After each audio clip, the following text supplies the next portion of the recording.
Hello, welcome back to History 476. I am Dr. Ron Traylor, and this is video number six. Sorry. We've been talking about transportation, things like flatboats and steamboats. Let's continue in that vein, and talk about canals today. The Erie Canal is probably the most famous of the American canals. The Erie Canal was finished in the year 1825. It was about 350 miles long. It was dug by hand, uh, human muscle power, animal muscle power, primitive tools. It was quite the achievement. It connected the Hudson River uh, at New York City to Lake Erie at Buffalo, New York. And the Erie Canal generally ran in an east to west direction. Now, uh, the when we talk about the Erie Canal, the reality is that we're talking about a lot more than one canal. There was, sure, the original Erie Canal, but it didn't take long for additional canals to be connected to the Erie Canal. Um, And very soon, canals connected most of New York State to the Erie Canal. The Erie Canal accomplished a lot of good things. For example, it reduced travel time. It reduced travel time from Lake Erie to New York City from 20 days to six by land to 6 days by water. And not only did it reduce uh, travel times, it reduced freight fees. Um,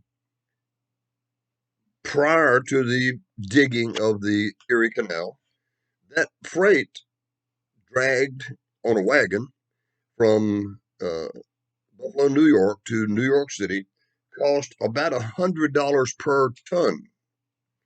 And once the Erie Canal was completed, that same ton would now cost $5. So you can see that uh, uh, there are significant savings in time and in money.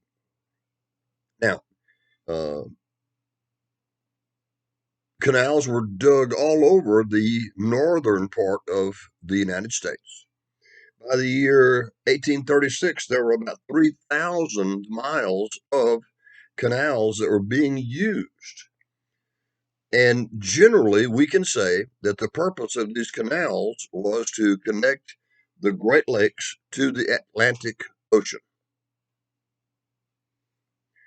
They also tied the West to the East. That makes sense. In the process of tying the West more firmly to the East, it also uh, did something that had a negative uh, impact. It isolated the South. In addition to canals, railroads made their appearance at about the same time.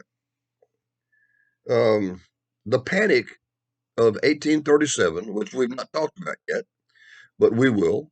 The Panic of 1837, the Depression, if you will, of 1837, led to a cooling in the canal digging frenzy. In the year 1825, though, prior to the Panic of 1837, 1825 was the year that the Erie Canal opened. Something else happened in American transportation that year as well. The first commercial railroad began operations in England, 1825. And it didn't take long for that technology to cross the Atlantic Ocean and for railroads to be operating here in the United States as well. Now, uh, railroads were built very quickly after they appeared here. And by 1840, there were more railroad miles in the United States than there were canal miles. Pardon me.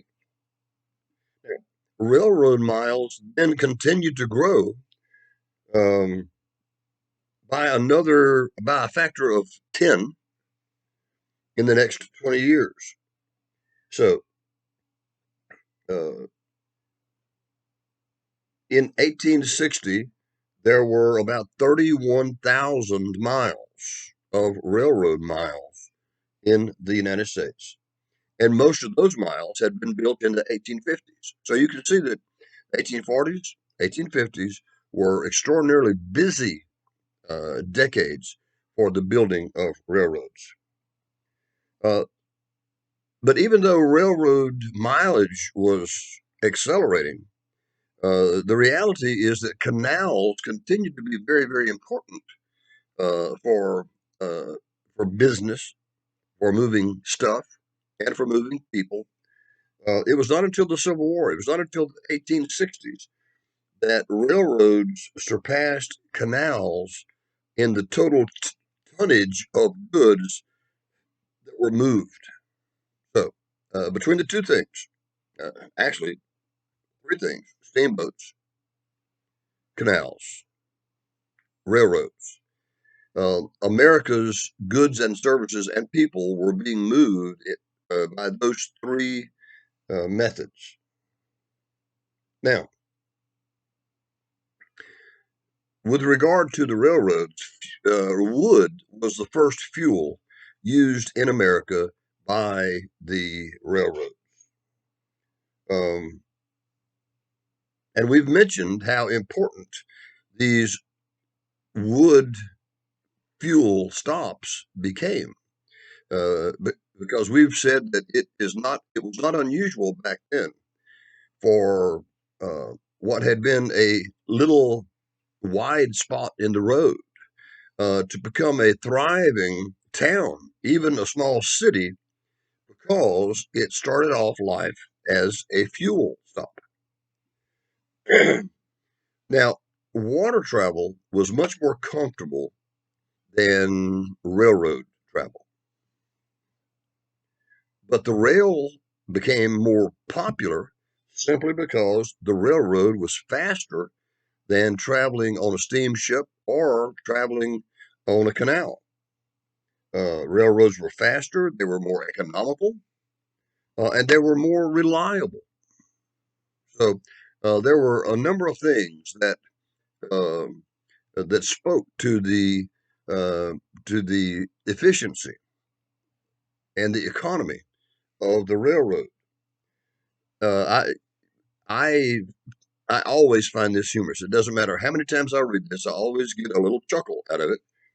Early railroad speeds um, were twice the speed of stagecoaches. The average stagecoach uh, could sustain a speed of about 5 miles per hour. Early railroads traveled as high as 10 miles an hour.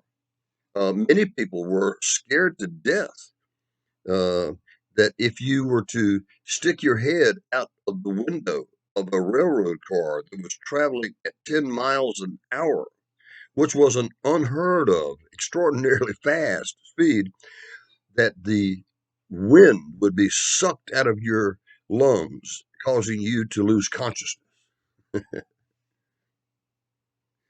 Railroads encouraged frontier settlement. They boosted farming. They reduced shipping costs.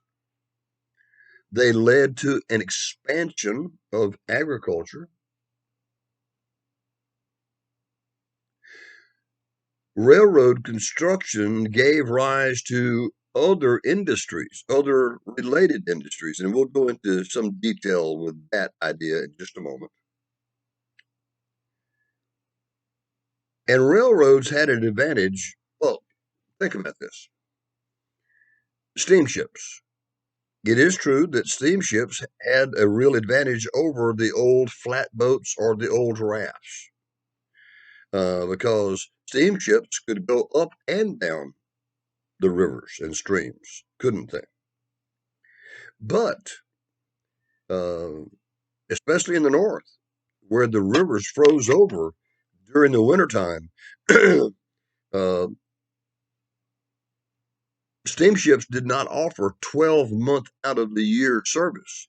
There would come a time when the Ohio River and the upper reaches of the Mississippi River would freeze as solid as a block of ice, right? Can't use it until it thaws in the springtime. Railroads, however, as long as you could keep the railroad tracks free of snow, railroads could operate 12 months out of the year. And this was an obvious advantage in a part of the country that had bitterly cold and snowy and icy winters.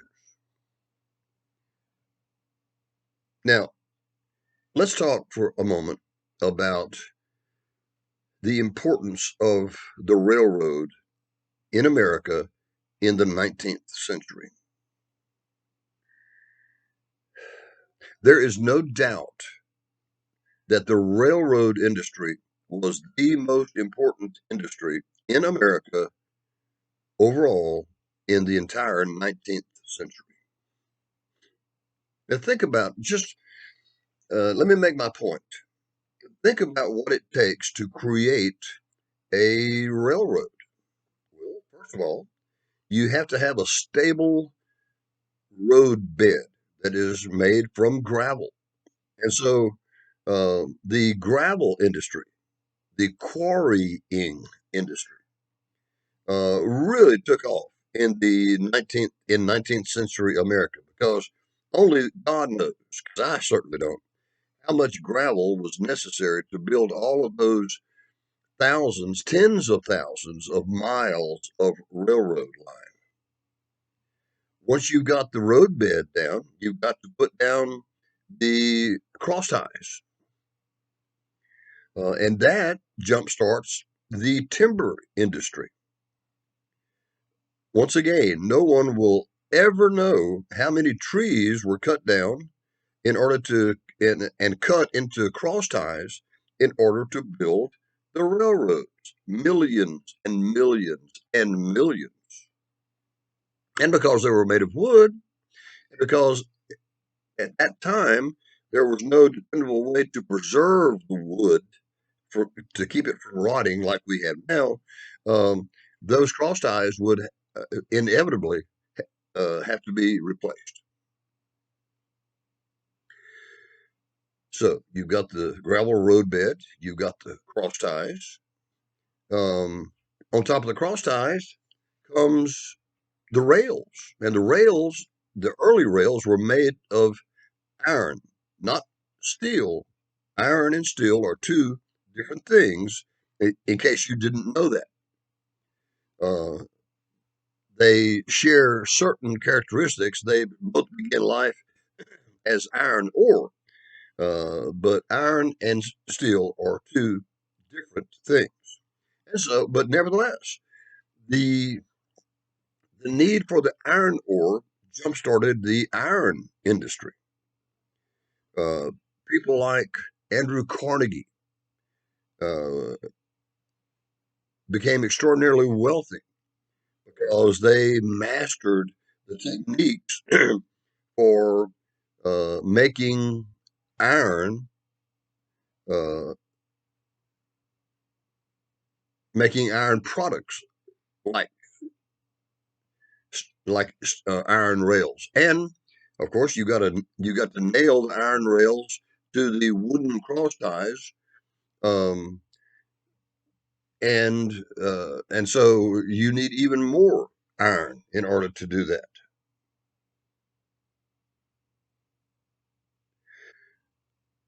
Now think of all that we have accomplished. Think of all the industries that we have either started or uh, we've helped grow by leaps and bounds.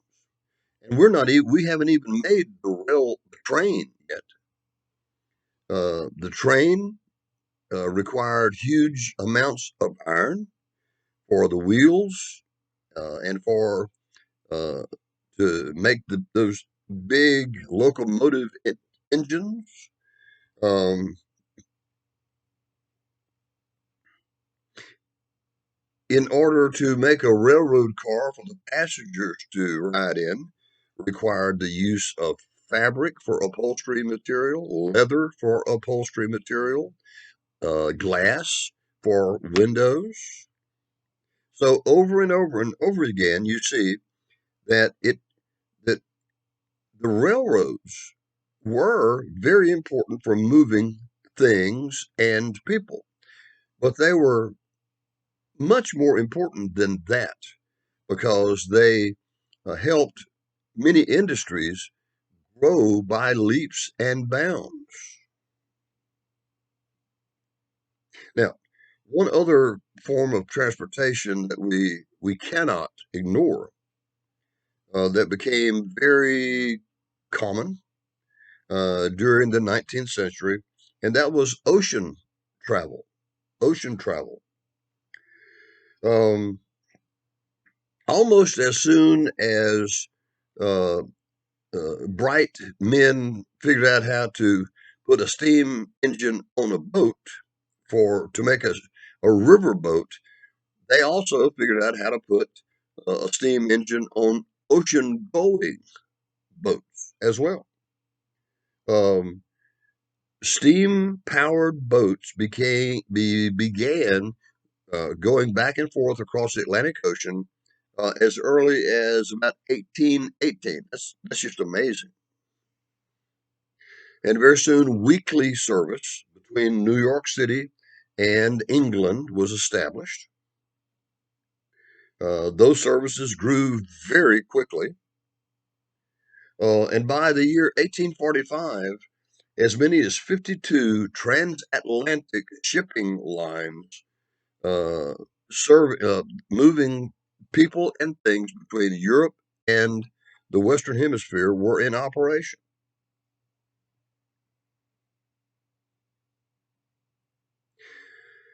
Just in time for the Irish potato famine, um, during which uh, many of our ancestors left Ireland because of the famine and came to the United States and became American citizens.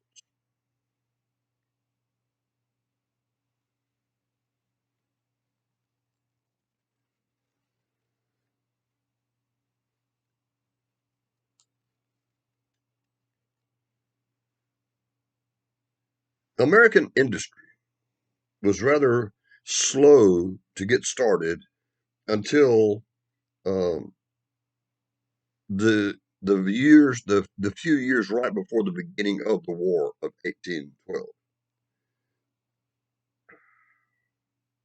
We've talked about the protective tariff of 1816 and how it was designed to help beginning American industry get uh,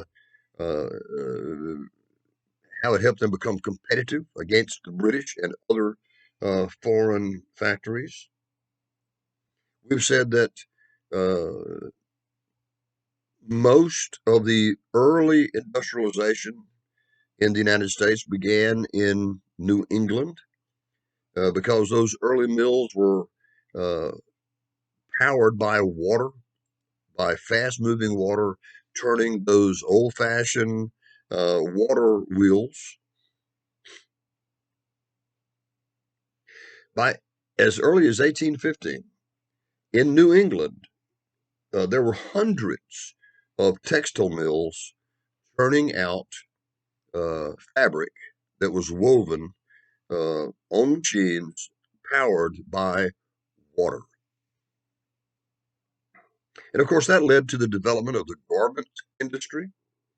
And it led to what we call the machine tool industry. Now, what in the world is a machine tool? A machine tool machine is a machine that makes other machines. Okay, it it it permits you to duplicate machinery and expand the machinery that is available to the factory owners. American technology has always been at the forefront of uh, technological advancement. As early as 1804, high pressure steam engines were being adapted to be used on board ships and in factories. In 1834, a man by the name of Cyrus McCormick developed a primitive grain reaping machine that, in many ways, was as important to the grain industry of the Old Northwest as the uh, cotton gin was to the cotton producing states of the South. By the way, the McCormick Company is still in existence. We mentioned a few lectures ago the John Deere Company created that first steel plow. Obviously, John Deere is still in existence. And what was the impact of Cyrus? That's Cyrus. What was the impact of Cyrus McCormick's um, grain reaping machine? Well, this was a machine that cut grain. That's what you do when you reap grain. You cut it, don't you? Now, prior to the invention of the mechanical grain reaping machine, this grain had to be cut by hand. And you've all seen pictures. I mean, you might have seen it in museums or on the wall at Cracker Barrel. These hand scythes, right? Got a handle on it. Got a sort of a hooked blade on it, razor sharp, and you grab the wheat and you cut it with the scythe. It was hard work. It was backbreaking work. It was dangerous work. And it was slow work with a hand operated scythe. Some people call it a sickle. Same thing, okay? With a hand operated sickle, a farmer by himself could harvest about 1/2 of 1 acre of wheat per day. Now, let me say that again. One man in a full day's work could harvest 1/2 of 1 acre of wheat.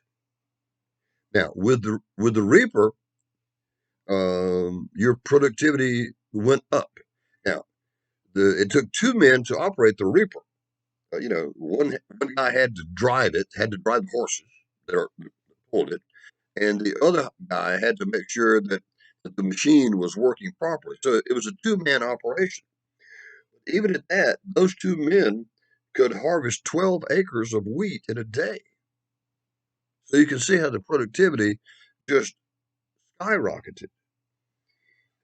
And inventions like that, successful inventions like that, encouraged other inventors to apply mechanics and science and their imagination in other areas.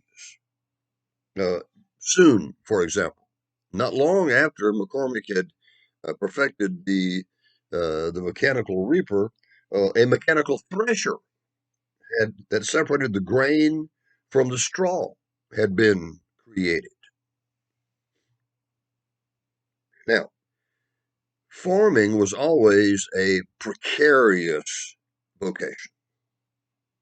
There were so many things that you could not control. You could not control the weather. You could not control the climate. You couldn't control insects.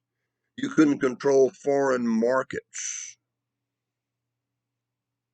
But nevertheless, agriculture grew and grew and grew, and it grew into a really big and a very profitable business for some companies.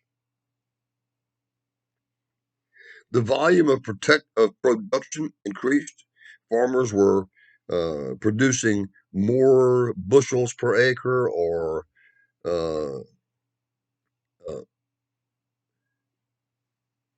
more casks of this, or uh, however you measure your crop, the production per acre was going up during this time. And because so much more was now being produced, the prices dropped, but income rose. The standard of living for many Americans rose. So, even though there were some drawbacks in things that could not be controlled, like the weather and insects and things like that, generally, American farmers were doing much better by the middle third of the 19th century as they ever had before. It's interesting to me that some of the inventions that were discovered were done accidentally. Um, in 1844, Charles Goodyear, all right, Goodyear, accidentally found a method of what's called vulcanizing rubber. Uh, Prior to Goodyear's discovery, rubber was, of course, it was a naturally occurring. We have artificial synthetic rubber today. But all of the rubber that was used back then was real rubber. I mean, you slash a rubber tree, and the rubber sap oozes out, uh, and it's used more as a child's toy than anything else, because you really there was no application for the rubber until Charles Goodyear came along. Charles Goodyear was playing with a child's rubber ball, and he accidentally dropped it on a hot stove. And when he took it off the stove, he realized that the characteristics of the rubber had changed. Uh, and uh, Part of the change involved being able to take that rubber and spread it very thinly, and coat garments with it, with the result being that the garments were now waterproof. Ooh. There had been no dependable way to waterproof garments prior to Goodyear accidentally discovering how to vulcanize rubber. It made the rubber stronger, it made it more elastic, and of course, those were the characteristics that were necessary to create raincoats, for example. And that was one of its first applications, by the way. Uh, it would only be later when tires would be made for wagons and for automobiles. In 1844, the first uh, intercity telegraph message was sent from the city of Baltimore to the city of Washington by a man by the name of Samuel Morse, using the Morse code of the telegraph that is still in effect today, by the way. In 1846, a sewing machine, a rather modern sewing machine, was invented by a man by the name of Elias, Elias, Elias Howe, Howe.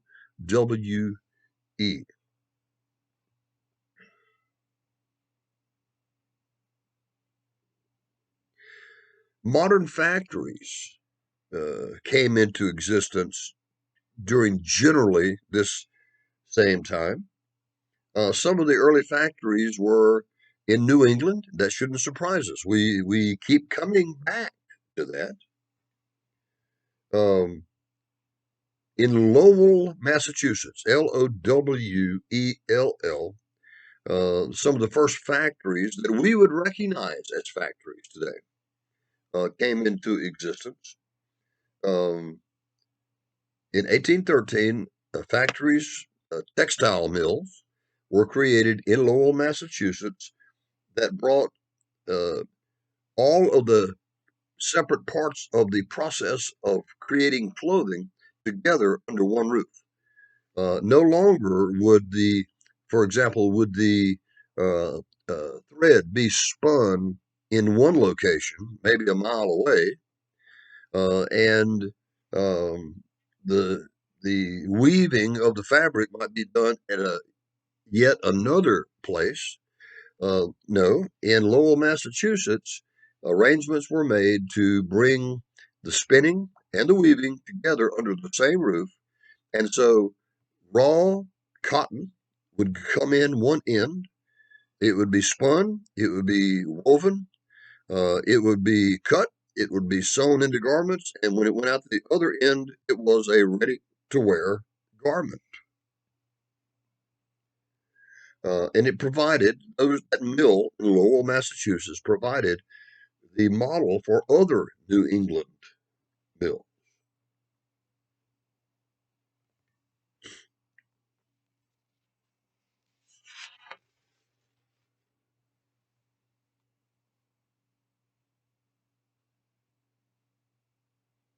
Now, what were the leading cities of the antebellum period? Now, that's a word that we've not really mentioned or defined. So let's do that. Let's stop right now and do that. Antebellum, Antebellum, antebellum. That is a Latin word. Let's break it down into its pieces. Ante, Ante, very simply means before, right? Before. You talk about ante anything, you're talking about something that happened before. Bellum is a Latin word that means war. So the word antebellum means before the war. Now, which war are they making reference to? In this case, whenever in American history, whenever you hear the word antebellum, you can be assured that it is a reference to something that happened before the American Civil War. Okay? The antebellum period. The leading cities, the leading American cities of the antebellum period were New York. New York was the uh, first United States city to ever grow larger than 1 million people. It hit 1 million people in 1860. Philadelphia was the second largest, followed by Baltimore and then Boston.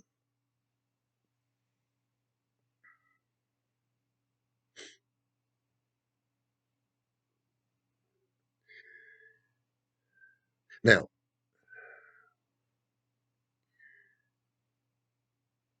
my students are familiar with me making the following statement: history does not happen in a vacuum. Everything that happens affects everything else that happens.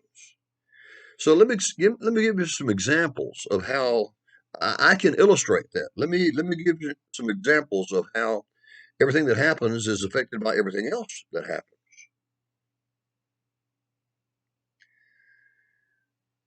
In the early part of our nation's history, back when we were still a colony of England, uh, land was plentiful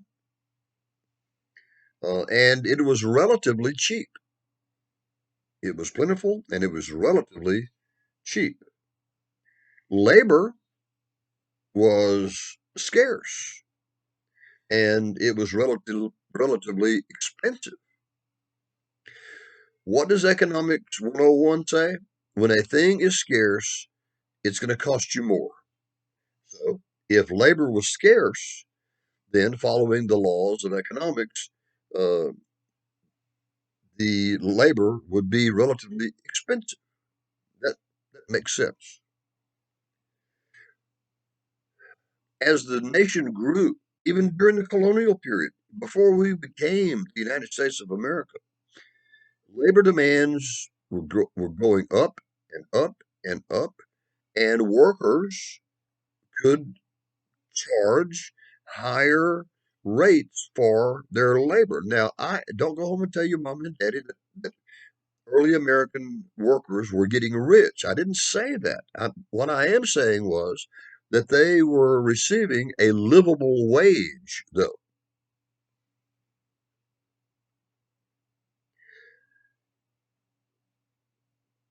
The birth rate in colonial America began to decline. Fewer babies were being born.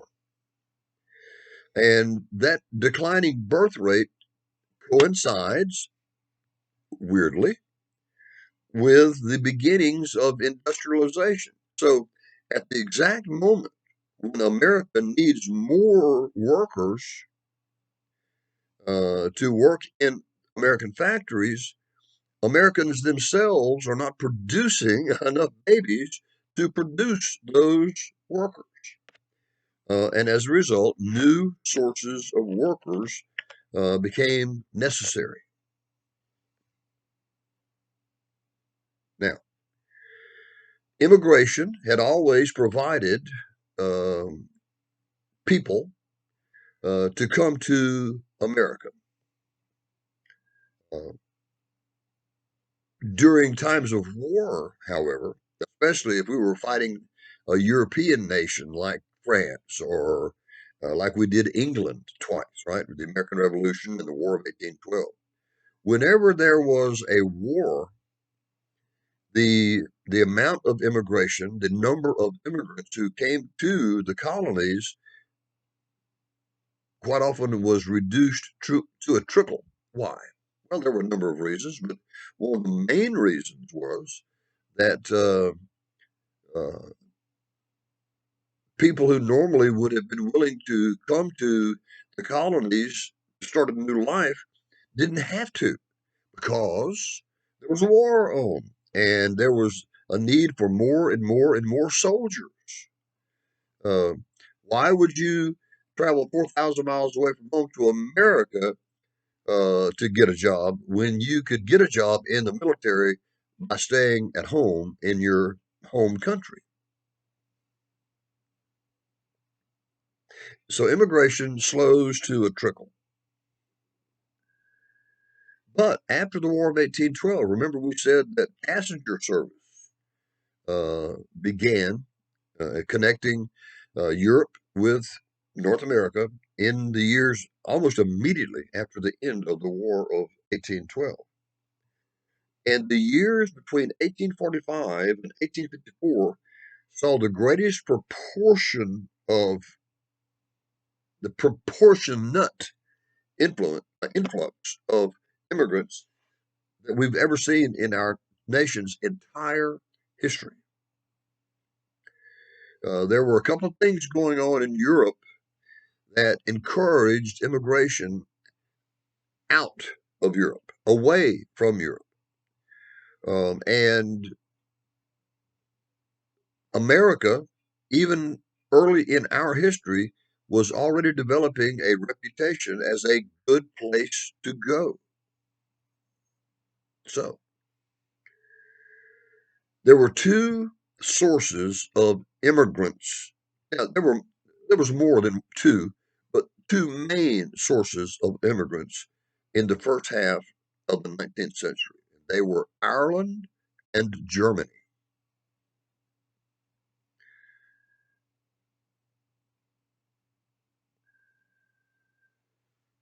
Let's talk about the Irish first. The Irish people have always been, in the eyes of the British, the Irish had always been second or maybe even third class citizens. The British had very little respect for the Irish.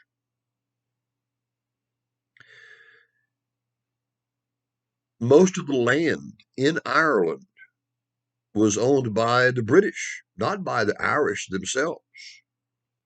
It was owned by not only British landlords, but they were what we call absentee British landlords. They didn't live in Ireland, they lived in England, and they hired people to run the farms in Ireland for them. Now, uh, so the Irish became people.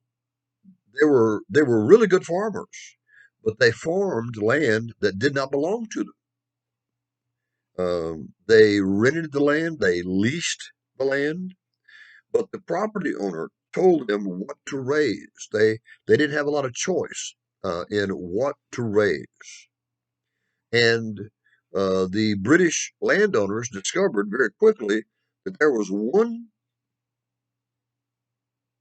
crop in Ireland that grew really, really well. You could pretty much depend on it to produce a good crop, and that was the potato. What we in America call the Irish potato. Well, those of you who have had world history, or those of you who have had my History 201 class, know that that's not an Irish potato. If you really want to be picky, that's a Peruvian potato. Uh, those potatoes were discovered. Potatoes did not exist in Europe until after Europeans sailed to the Western Hemisphere and conquered the native populations of the Western Hemisphere. When they got to the Western Hemisphere, they discovered this new plant called a potato. And they discovered that the Native Americans had dozens and dozens and dozens of different types of these potatoes. Um, and the European explorers, when they tasted the potato, they loved it. They fell in love with it. And one of the first things they did was they sent it back to their home countries. And so it finally made its way to that portion of Europe that we call Ireland, where it became known as the Irish potato. So, is the Irish potato originally from Ireland? No, it is from South America. It is from Peru. There were any number of crops that those early explorers found here that didn't exist in Europe before they came to the Western Hemisphere. The tomato didn't exist there. I've often wondered of what did Italian cuisine depends heavily on tomato. Well, of what did Italian cuisine consist before those early explorers went to the Western Hemisphere, discovered the tomato, and brought it back with them? Well, there you go, folks. That is a really good topic for a term paper, right? Nevertheless, um, by the early 1800s, all of these tenant farmers, all these Irish farmers who didn't own the property, they were renting the property, and they were forced to raise what the property owner told them. The the crop of choice was almost exclusively the potato. And it is said that an Irishman could figure out dozens, and dozens of different ways to make delicious potato dishes. Well, in the beginning third of the 19th century, a disease, a potato disease, struck the potatoes of Ireland. Now, if you know anything about potatoes, I'm sorry, I was getting ready to misspeak. If you know anything at all about potatoes, you know that part of the potato plant grows above the ground, very beautiful, very lush, really dark green foliage. But the potato part of it, the fruit of the potato plant, grows underground. And if you know anything about potatoes, then you'll know when it's time to dig up the underground potatoes and expose them and harvest them. Well, uh, it got to be time to harvest the potatoes in Ireland, and the part that showed above the ground looked just as healthy as it always did. But when they dug beneath the ground to expose the potatoes themselves, they discovered that they were rotten. They had turned to nasty smelling mush that was not fit to eat. Well, if your country is dependent upon agriculture and you're only growing one crop and that crop fails, what is that going to be a guarantee of? Famine, starvation. And the English people didn't really care what was happening to the Irish people. It is hard to say that, but it is the gospel truth. No one will ever know how many Irishmen, men, women, and children, starved to death during the Irish potato famine. We guess conservatively it was more than 1 million people. More than 1 million people died of starvation. Those Irish people who survived wanted nothing more to do. They loved their country. They loved it, but it held no fascination for them after this, uh, because they would always be concerned when the next crop was planted whether it was going to turn into black stinking mush too, and usher in another round of starvation. So many of the Irish who survived the starvation time literally sold everything they had and they bought a ticket and they came to the United States of America. About 1.6 million Irishmen moved to America during this roughly this period. It got so bad in Ireland that the life expectancy was only about 19 years old.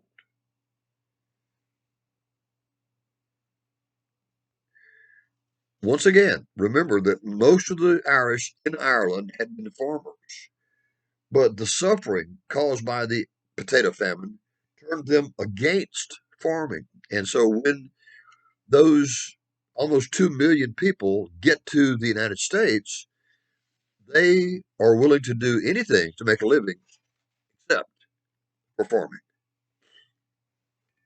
And as a result, the Irish became known as very hard-working people, but they abandoned farming. They went into construction and they helped dig the canals. They helped create the railroads. They worked in steel mills. They worked in shipyards. The women became seamstresses and domestic help, cooks, maids, nannies. The Irish settled mostly in the north because slavery gave very few opportunities to laborers in the south. Although I've got to tell you that nevertheless there was a large Irish population that moved. They didn't go from Ireland to New York. They came from Ireland to New Orleans.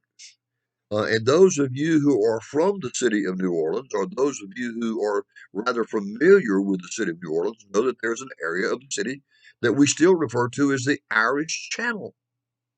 And the reason is very clear. Many of the Irish people who moved into New Orleans uh, uh, moved into that area so that they would be with people just like themselves. Uh, But most of them were in the northern cities. They were in northern cities such as New York and Boston and Philadelphia. They were some exceptions, but they were generally Roman Catholic. Uh, Most of them lived in tenement slums with all the problems that are associated with living in tenement slums: disease, overcrowdedness. They encountered an anti-Irish backlash from the Americans who were already here. It was not only an anti-Irish backlash; it was an anti-Roman Catholic backlash.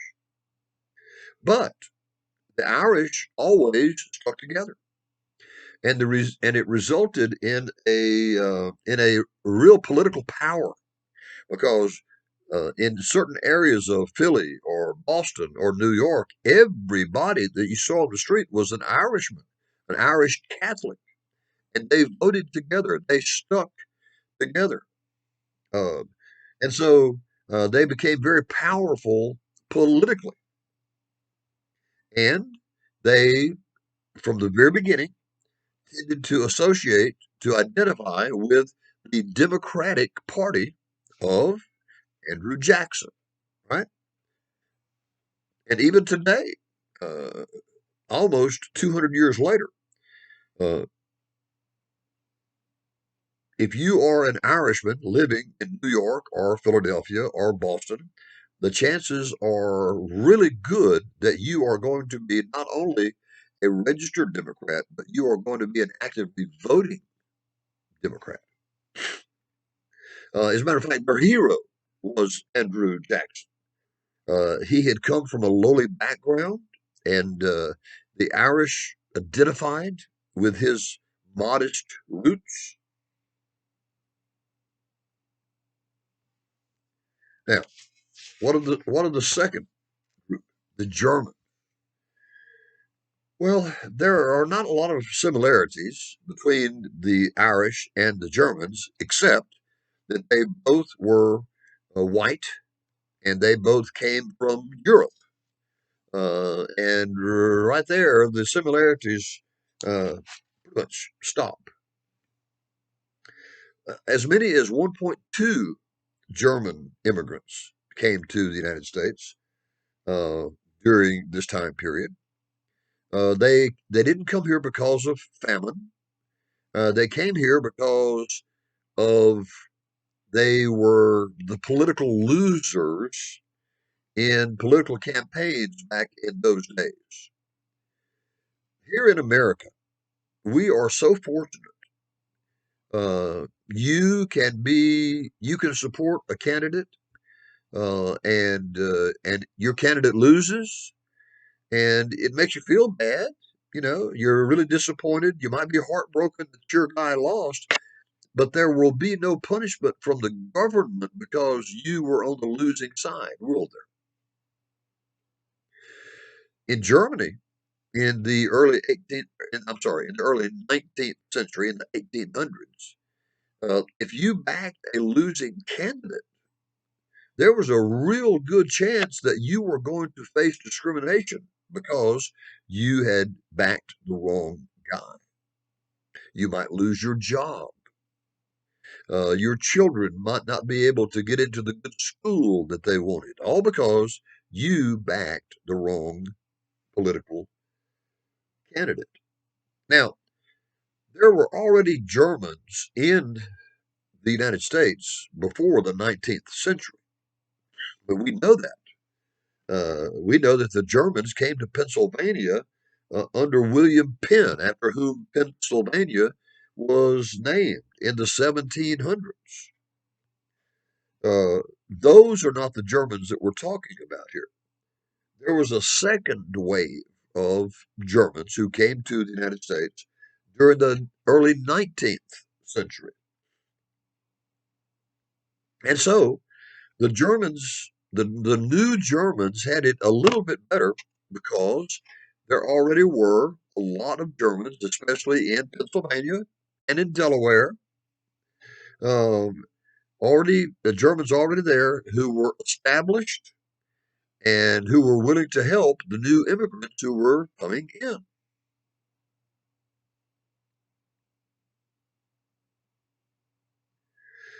Immigration for the Germans peaked in around 1854 or so.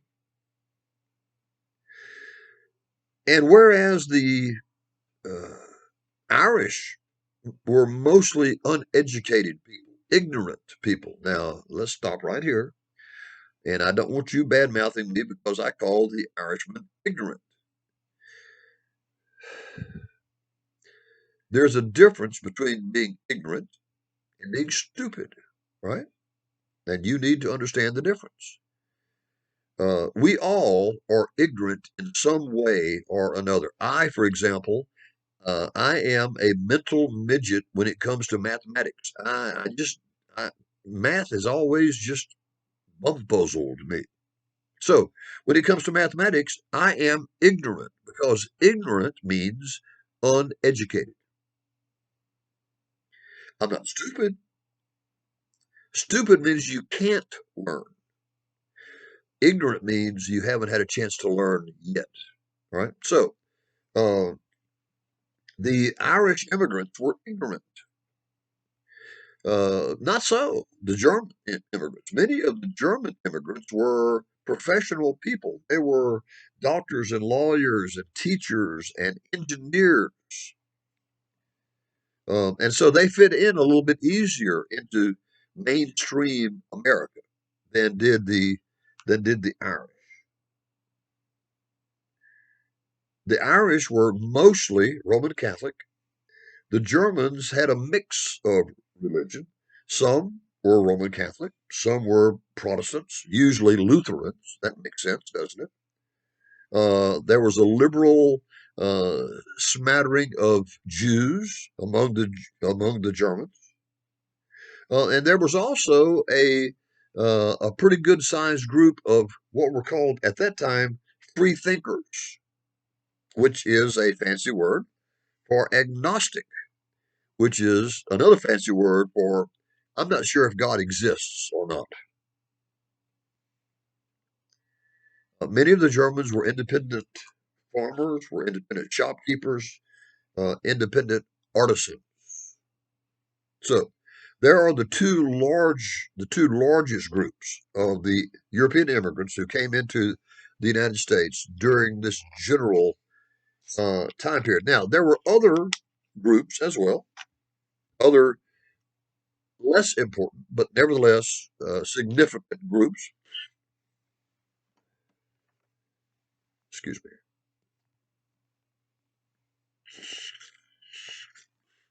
Know what I'm allergic to, but it's killing me tonight. Okay. Uh, the British. Remember, the British had founded, fundamentally, had founded the colonies, uh, and the British never stopped coming to America. Now, they didn't come by the early 1800s. Their numbers had dropped off. There would be more Irish and more Germans than there would be British. But there were still about more than a half million British who came in during this same time period. In addition, now I don't have any numbers here for you. Uh, there were Scandinavians, such as Norwegians and Swedish people. There were Chinese, especially Chinese coming in the 1840s in California, working in the gold fields during the California gold rush. Um, like the Irish, who were expected to do the heavy labor, the Chinese were also expected to do the heavy labor in the California gold fields. Many of the Chinese came from a province in China called Kwangtung. And I'm hoping that I have that correct. Kwangtung. Let me spell that for you. Kwangtung. Kwangtung province was sort of like a state of China, and it was political turmoil was very common there. Social violence was very common there. Economic hardships were very common there. And so the Chinese shared some characteristics with the Irish, didn't they? The fact that they were expected to do the back-breaking heavy labor. But they also shared some characteristics with the Germans. The reason why they left China was uh, uh, similar to the reason why the Germans left Germany, and it's because of the political and the economic turmoil that they had encountered there. Um, they came to the United States to avoid that turmoil, and they also came to the United States to improve themselves economically. The typical Chinese worker earned about $5 a month in China at that time. The same worker could come over here and work hard and could earn between 25 and $30 a month in the United States. Many of the Chinese had no intention of staying here forever. What their intention was to work, to sacrifice, uh, save every penny they could, and then at the end of 3, 4, 5 years, they would go home to China, where they would be have pockets full of American dollars and would be big shots.